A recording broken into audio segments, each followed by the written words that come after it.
Hello, dear viewers, and welcome to a new episode of Business Insider. I'm your host for tonight, Mohammed Abdurrahim. And tonight we'll be talking about the impact of the CBAM agreement on Egypt and especially on Egyptian exports. But first, let's talk about the G20, as Egypt is participating strongly in the G20 summit held in Brazil in the presence of His Excellency President Al-Sisi, and at the special invitation of His Excellency President of Brazil, Mr. Lula da Silva, the host country of the summit in which Egypt is participating for the fourth time. So we'll be tackling the events at the G20 and the President's announcement of Egypt joining the Global Alliance Against Hunger, and urging, of course, an end to the Israeli crimes in Gaza and Lebanon. We are delighted to have with us here tonight Dr. Alaa Khalifa. He is a sustainability business expert. A very good evening to you, Dr. Khalifa. Thank you for joining us. Thank you. It's always a pleasure to be with you here. Thank you, sir, very much. Allow us, please, and allow the viewers first to watch a report about the G20 activities and about our main topic for tonight, and then we'll come back and start our discussion. Please stay with us.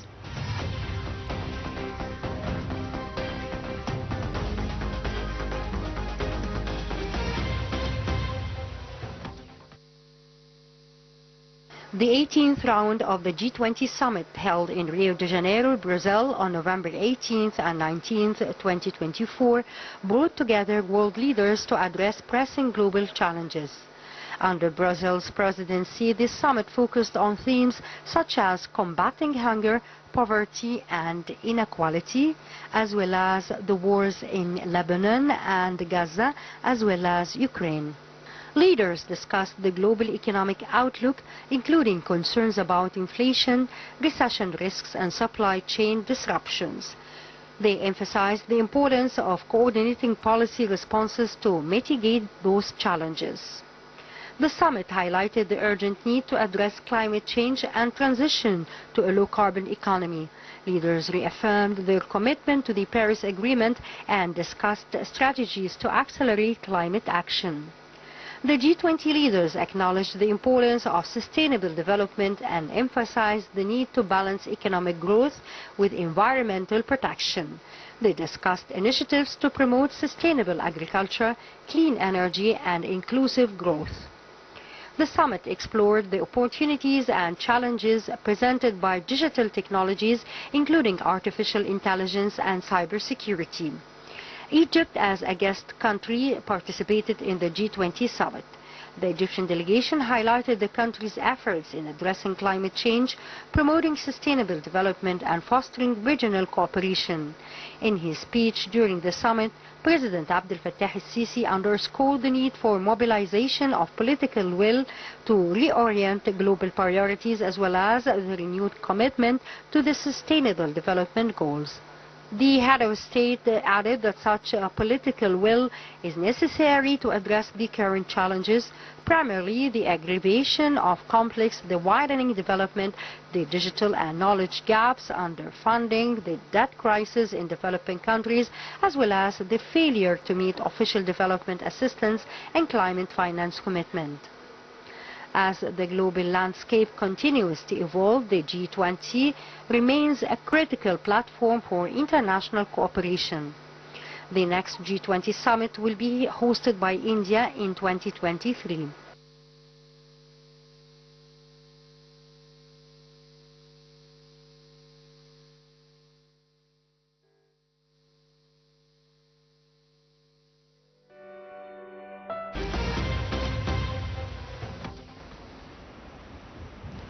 Welcome back, dear viewers, and thank you for staying with us here on Business Insider. And we're back here in the studio with Dr. Alaa Khalifa, the sustainability business expert.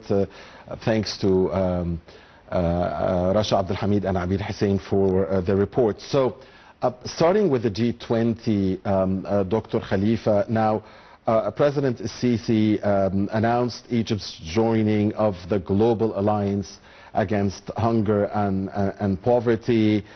He stressed on the need for social inclusion, for addressing inequalities, and he immediately shifted to the situation in Gaza and Lebanon and said, since we are addressing inequalities then or injustices, then we have to talk about the unabated Israeli aggressions in Gaza and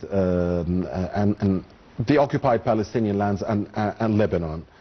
It was an important participation. Of course, Egypt was invited from the part of His Excellency President Lula da Silva, the President of Brazil. As you know, the G20 is a major event that happens every year that has a gathering from the most powerful 20 economies in the world, 19 different economies from around the world, and one representation for the European Union.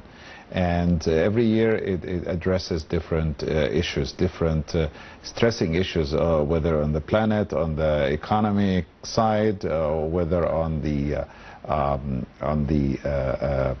governmental side. And this year, the axis were, as you have mentioned, we're talking about combating hunger, inclusion, social inclusion of different people within the initiative that are happening in the world today. And the second thing, which is a very alerting, I would say, case that the whole world should have a full attention to, is the carbon mitigation and the climate change. And of course, there are also being discussed during that time is the changing of the governors, regulations that the governments are using to govern regulations, especially in terms of taxations. And different countries raise different issues. As you said, President have actually raised the issue of inequality and how the conflicts are affecting the rest of the world today, how is the conflict in Gaza and how the people are suffering over there, also including what happened in the Ukraine.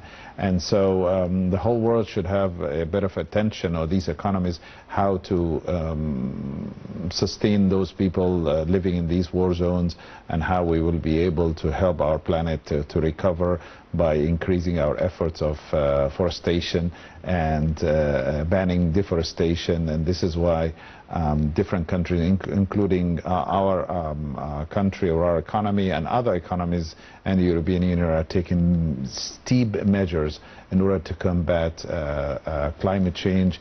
Also the summit have actually called for combating hunger around the world, poverty around the world, inequality, and encouraging social inclusion, as I said, together with climate change. Indeed. And now, Dr. Khalifa, President Sisi in Rio de Janeiro tackled also the climate change topic in his speech. He talked about the fact that there was a failure to meet official development assistance and climate finance commitment, and that this requires mobilizing political will to reorient global priorities and necessitate a renewed commitment of the Sustainable Development Goals, in the words of the President.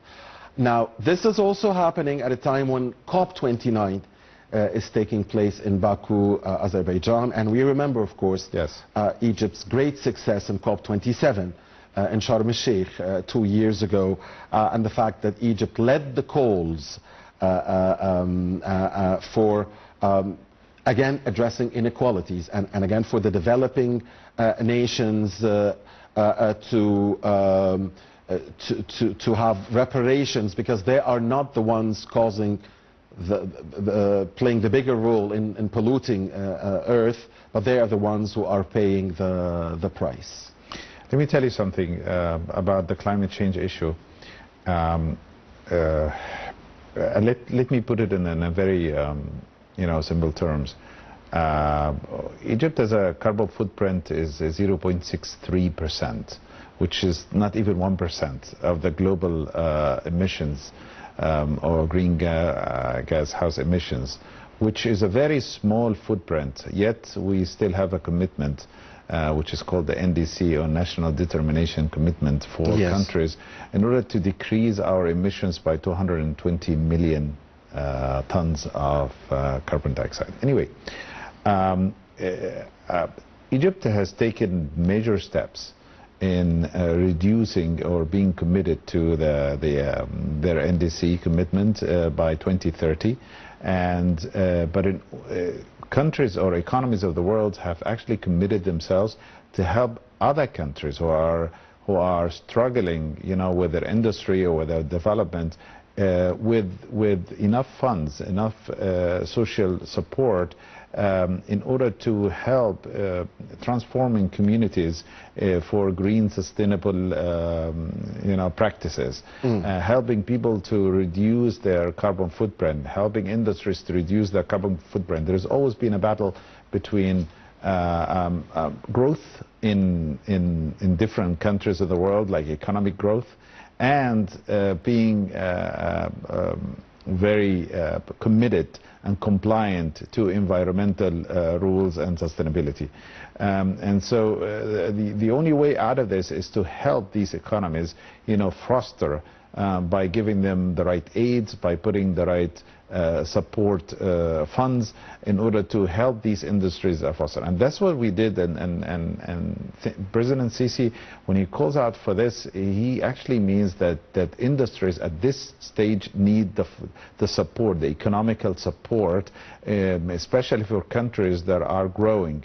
And you need, other economies are completely fully fostered and they already have the funds to combat climate change, but other lesser economies, they don't. So that you need to help them out and bring these economical funds and help them in order to reduce their carbon footprint. For example, we have had President Sisi have had the ordering for a presidential, or I call it as economical financial fund called Nuwafi, where it's supposed to help out industries transform themselves into much more friendly environmental ways and give our impact to the environment and to the climate.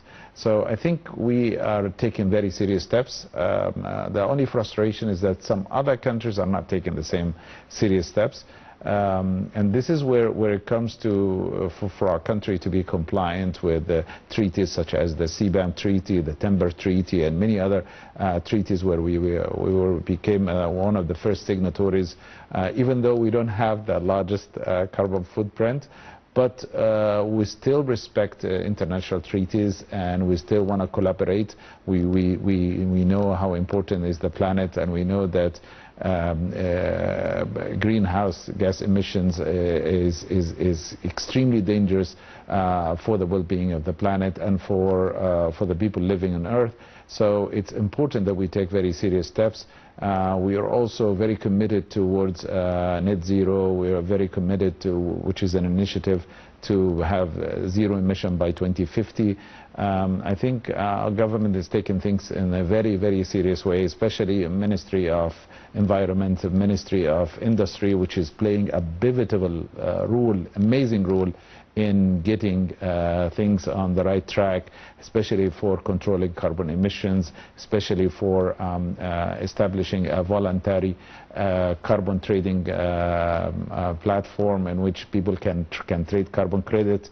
And there's so many ways that we can help and to combat climate change. The G20 gathering right after the COP29 is actually, I call it, it's resonating what's happening in the COP29, where in Baku, Azerbaijan, they called out for countries to have full commitment to their obligations that they put on themselves on COP28, and they want countries to be far more serious in application of their carbon mitigation and also on meeting their commitments, the NDC commitments, by 2030, as they have committed themselves that they're going to do these reductions. Right, Dr. Khalifa, I mean, you mentioned that Egypt was one of the first signatories to treaties fighting global warming and climate change, and Egypt always honors its agreements and commitments. And amazing, Egypt has always been a voice, a big voice, a great voice for what used to be called the third world, I mean, decades ago. We're no longer a third world, yeah, right. Mohammed. The developing countries. Yes. But I just wanted to make the, to stress that this has been Egypt's voice has been constantly there globally for decades, since we used to call our region and other developing countries the third world. So the president in Rio de Janeiro addressed many other issues, some of them that lie in the area of your expertise, including technology. He talked about the widening digital gap, yes, and that this must be addressed. Yes. As a key challenge to developing nations, the widening digital gap, and the need to have this knowledge, exchange and transfer to developing countries, and the debt crisis facing developing countries, and many other issues, and of course then the need for funding in a global in climate change, yes, and financing for climate change topics. Your comment on these? Of course, without technology, you would never be able to measure, the global environmental impact. Without technology, you'll never be able to reduce your impact on the environment.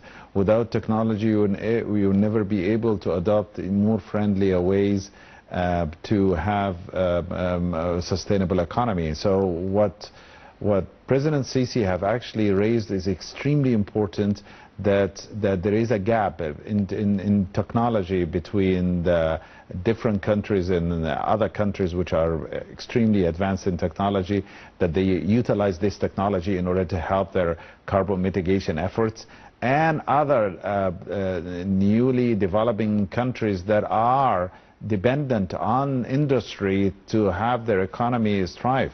And this technology today plays a pivotal role in reducing the carbon environmental footprint to the rest of the world. And so, yes, so it's important that we have this technology, spread out in all these different countries. It was going to help us reduce poverty, help us reduce hunger, help us, sustain a green economy and a circular economy at the same time, more sustainable and more for the well-being of people. This is one of the reasons that I have actually brought in the latest technology of MRV, measurement, reporting and validation, especially for industrial units, in order to understand what is the carbon footprint, the carbon impact in each industry. And so that would make it easier to have penetration throughout global markets when you have a sustainability report attached to any of these, and it's been verified and checked. And I would say that the technology plays a huge, massive role in getting things right, especially for developing economies. Absolutely, and we'll get into details about this specific point that you mentioned, Dr. Khalifa. Just two final points regarding the G20. Of course, Brazil and especially His Excellency President Lula da Silva are known for their support of the just causes like the just Palestinian cause and many Arab causes, and of course surely the President's participation in Brazil and the cooperation between Egypt and Brazil will have an impact. Now I want to talk economy here.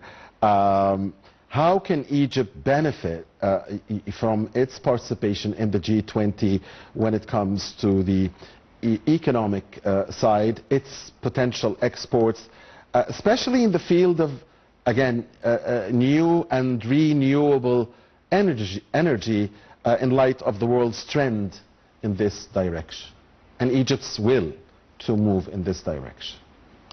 First of all, we have to realize that Egypt is a very strong allied partner to the European Union. And so we have a beautiful gateway in front of us, Europe. And so Europe have shifted their eyes from the Southeast Asia, from the Russian side, towards the southern Mediterranean. And now they're looking into these countries in North Africa, in which these countries would be able to supply them with energy needs. They will be able to supply them with the right industries, with food and vegetables and different things. And so we are playing a major partner role with the European Union, and Egypt plays an amazing role in the international trade right now. Not only that we have the Suez Canal, where a great part of the world trade passes through, but also because we are very close to these markets. And also because of the resources that we have at this stage. This is the reason why our economy is fast forwarding, and it's growing very fast. But let me take you back to the president of Brazil, and the guy has been always a supporter to poverty, just causes and poverty, including because of the amount of things that he had been exposed to during his presidency time. But what I want to tell you is that Brazil itself is a major, in my opinion, it's a major player in the production of sustainable fuel. So they are helping out with their forestation efforts in the Amazon, helping out with the production of sustainable synthetic fuel in order to reduce the global impact of CO2 on the climate change. Let me tell you something and take you to a different part here. What is happening in the world today? I always like to speak in the future, and I always like to address the future. I came with you here, we spoke about different issues. We even spoke about tourism and the impact and the green tourism. We spoke about other subjects, whether it relates to business or non-business. But one of the things that... Since you like to talk about the future, and I'll let you, of course, I will tell you what's going to happen in the next 10 years. Yeah, so I must pose a question here. Because the future, one of the most important elements in the future is the election of Mr. Donald Trump as the upcoming U.S. president, President-elect Trump. So my question before you proceed, how will Trump's presence in the White House affect, positively or negatively, or I don't know, or have a zero effect, I mean, you're the expert, you tell us, on the fight against global warming and climate change? I don't think will be any major impact. Whether this administration or the next administration will have any major impact of what they're having. They're having a general policy, and they're applying this general policy anywhere. But electing the reason I asked, of course, because usually, I mean, it's known that he's not very pro. Absolutely, but I have to tell you two things as well. It's important to balance between growth, economy, and efforts for mitigation. Okay, so in order to meet the efforts and to meet commitment for mitigation, it's important to see what's the rest of the world doing and how you're gonna, go through this as to lower the impact, but in the same time not to put any obstacle against your economical growth. And so this is exactly what they meant when they said, okay, we will do it, but not to the point that it was going to cripple our industry, is going to limit our way of competition, against international markets. Especially when there is a player like China and India and Russia and many countries that they have a larger carbon footprint, and they are major producer of oil. And you see, speaking of China and Russia, and I mean, because you stated earlier that Egypt is a major partner to the EU. I just wanted to say as well that Egypt is also a major partner to the US and to China. Yes. And to, I mean... Yes, we have a very justified and equal and mutual relationship to the rest of the world. And our policy is a extremely balanced and equalized policy that it depends on mutual interest. I'm not a politician, but I can understand economics and politics like anyone else who's going to be reading the scene. And I can tell you that we play the right role. We have strategic partners, but we also have strategic trade partners. And Europe is the most important strategic trade partner at this stage, together with the rest of the world, but because they are turning to us for the energy, the production of green hydrogen. Okay, Egypt is becoming a hub for production of green hydrogen. Egypt is becoming a hub in the next 10 years. Speaking of the forecasting into the future, right? Yes. That's what you wanted to hear. Yes. Egypt is getting to be a hub for renewable energy. Okay, when you see all of these different projects is carried out, the ones that are in Bimban, for example, the ones that are in Komombo, here solar farms have been spread out everywhere. When you see wind turbines, all over the area of Suez and Ain Sokhna, it's amazing. It's huge, massive farms for wind turbines over there that are producing huge amount of electricity. Today, Egypt is almost producing 6 gigawatts of electricity for renewable energy. We have a very ambitious plan to increase that into 23 or to 25% of our total capacity, for electricity production. The reason that we want to do this is because we want to use this also in order for a production of green hydrogen. When we use renewable energy to create green hydrogen have huge, massive energy inside. And when we were able to move green hydrogen to the rest of Europe, that means we are providing Europe with energy all year round. The only thing that technology right now is helping is that our help is into the following: carbon mitigation, carbon offset, that's the most important thing, and in order to combat climate change, using of alternative fuels, alternative energy sources, turning from fossil fuels into synthetic and I would say organic fuel, and produced from renewable energy sources. We have everything. We have the largest wind index on the Red Sea, in the area where Suez and Ain Sokhna all the way down to Zafarana. It's an amazing area with a wind index of 11 on wind index, which is, many countries around, very few countries around the world that have that wind index. We have the right, the best exposure in terms of sun exposure or photovoltaic farms that are producing huge, massive amount of energy. The only thing with solar energy is that you need to store it. And today, China have actually created massive storage units, for storing energy that come from renewable energy. But these things also have their own setbacks.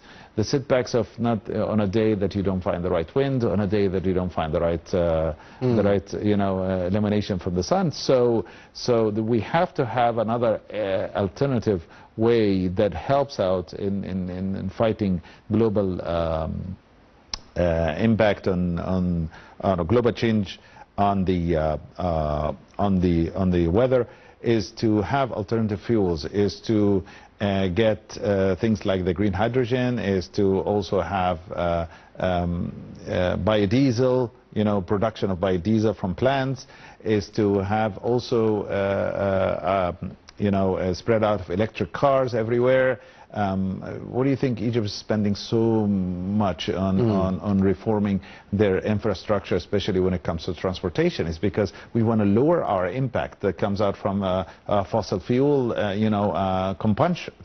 Yes. So this is an important thing. You need to look at the entire thing from above. You need to see where we are, where the world is going, and this is where it's taken us to what we talked earlier about the CBAM Treaty. Right. Why the European Union came up with the CBAM Treaty, and how is the important impact of the CBAM Treaty on Egyptian, exports so to let's the EU. Discuss this in detail now. Sure. What is exactly the CBAM treaty for those who don't know it, and how will it affect Egypt, and how should we be prepared to benefit from it instead of getting hurt? Sure. First of all, we have to understand what is a CBAM. CBAM is a carbon border adjustment mechanism. Okay. It explains itself, carbon border adjustment mechanism. So what are you adjusting exactly? You're actually adjusting what we call today in very plain language, what we call is the carbon leakage. What is the carbon leakage? There is an amount of industry, or there is some industrial areas inside European Union that have had to be compliant to measure restrictions on environmental issues.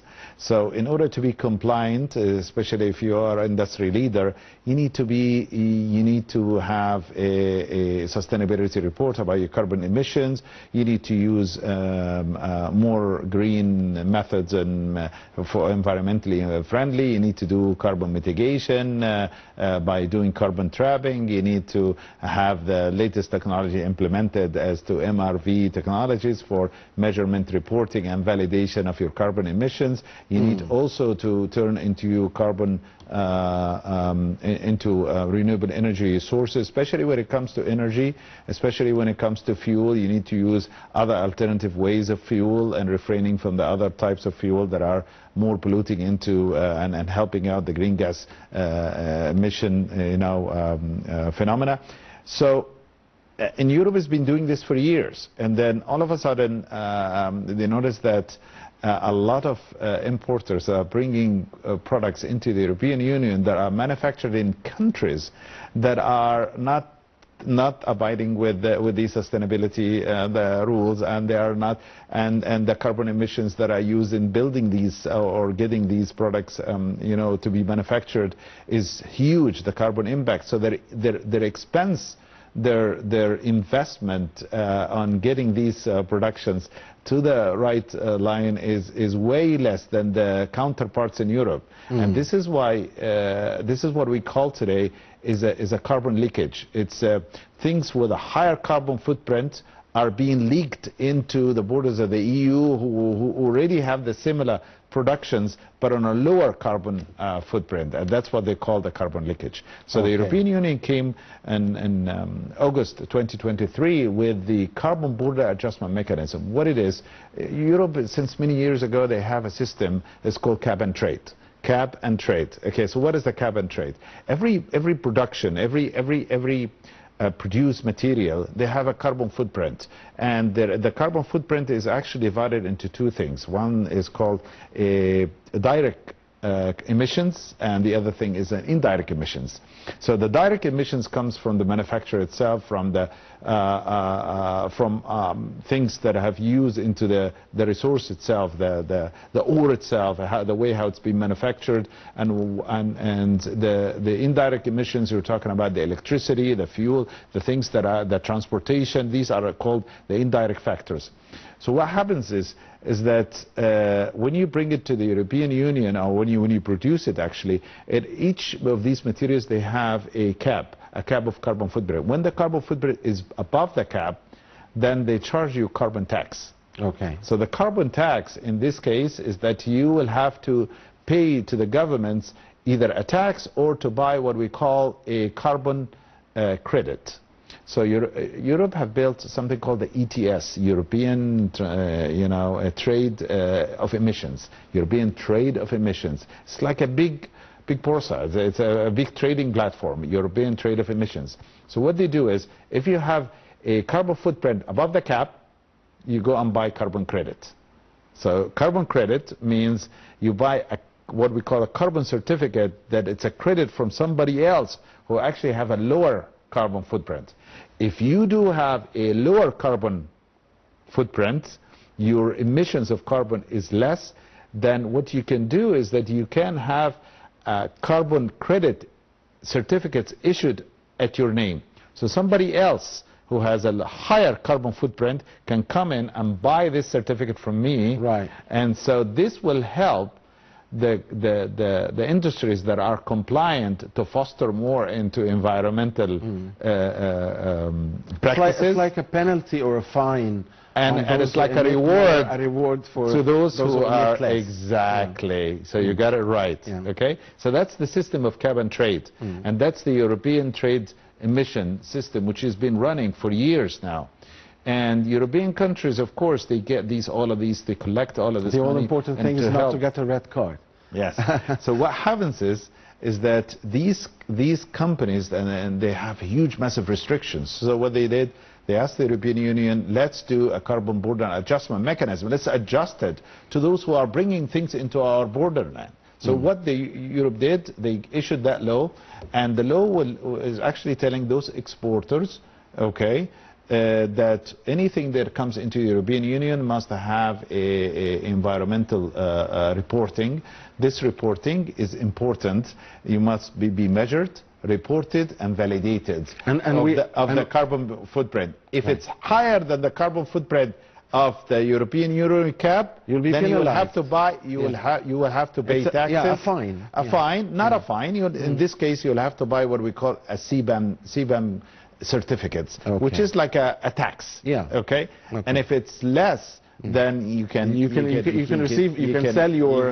sell more into the countries. So in the first are stage, we ready for this? In the first stage, this is where I'm coming to you. In the first stage, they said on the starting from the 1st of January 2024 until the end of 2024, it's a voluntary reporting. When you send things to the EU, it's voluntary reporting. You put the reports in a voluntary. Starting from the January 2025, it will be mandatory. It will be mandatory reporting. Starting from January 2026, it will be the penalty with the tax. Now I will have to verify and find out if this is the right. And this is where the MRV you talked about comes. And this is where it's important. See, countries right nowadays, how they measure their carbon footprint is by using what we call nationwide MRV, measurement, reporting, and validation.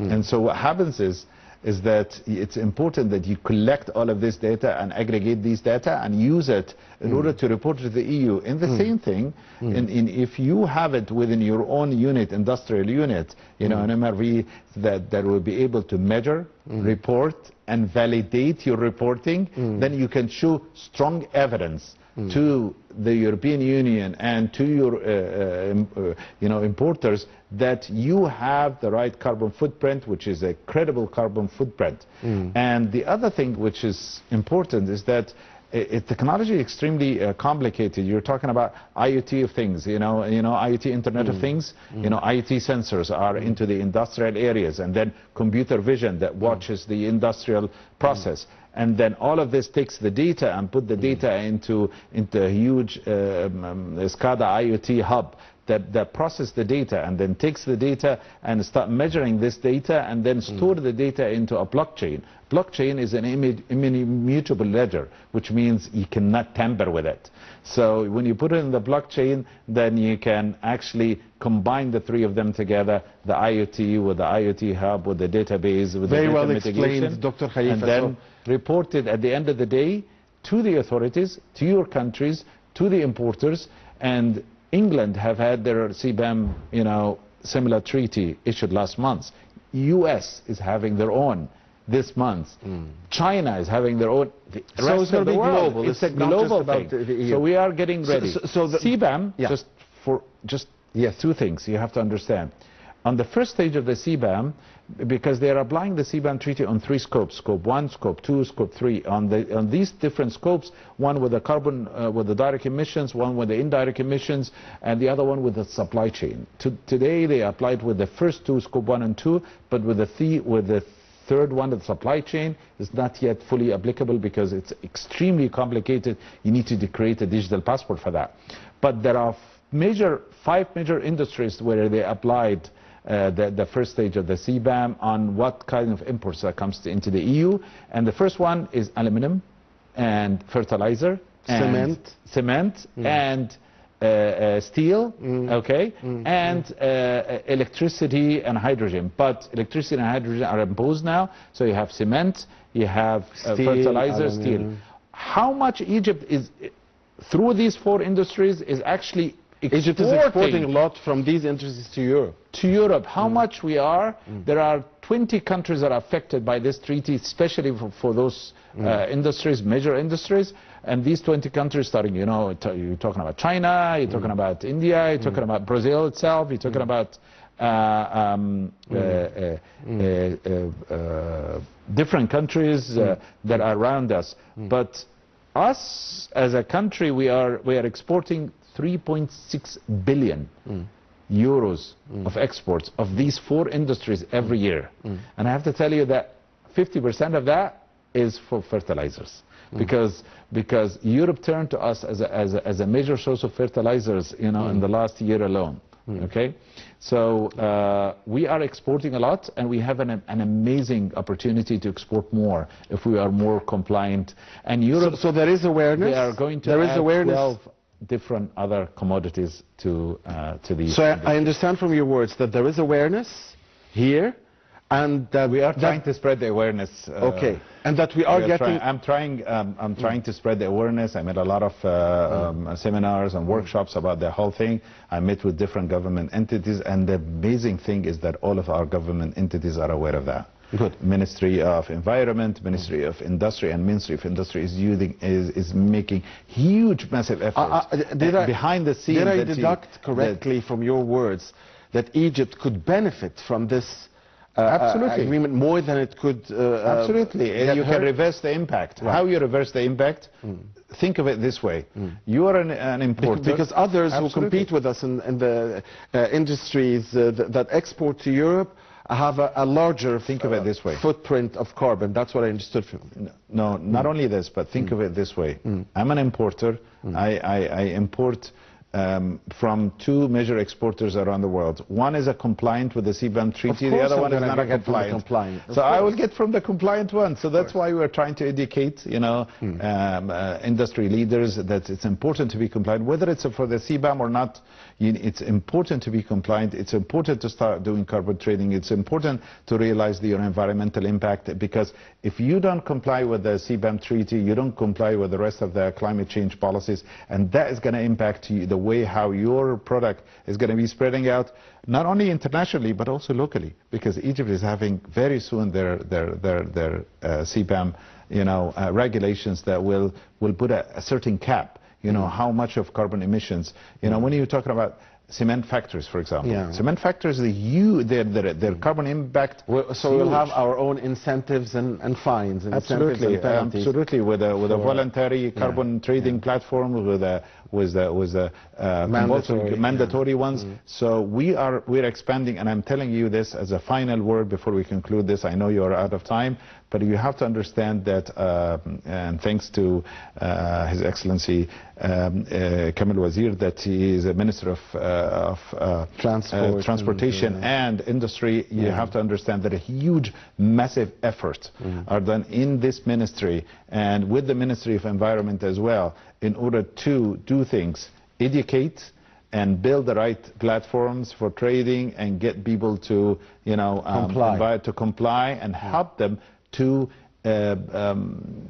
help themselves, really. Change the way how industry is being, by helping them doing carbon mitigation, by helping them doing carbon trapping, by helping them putting new filters, turning to renewable energy, helping them with financing, helping the community, and implementing the MRV methodologies in order to collect the right data so that we can be compliant in front of the European Union, so that we can have more products sent out to these other countries and our products can be environmentally accepted.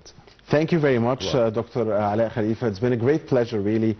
It's been very informative.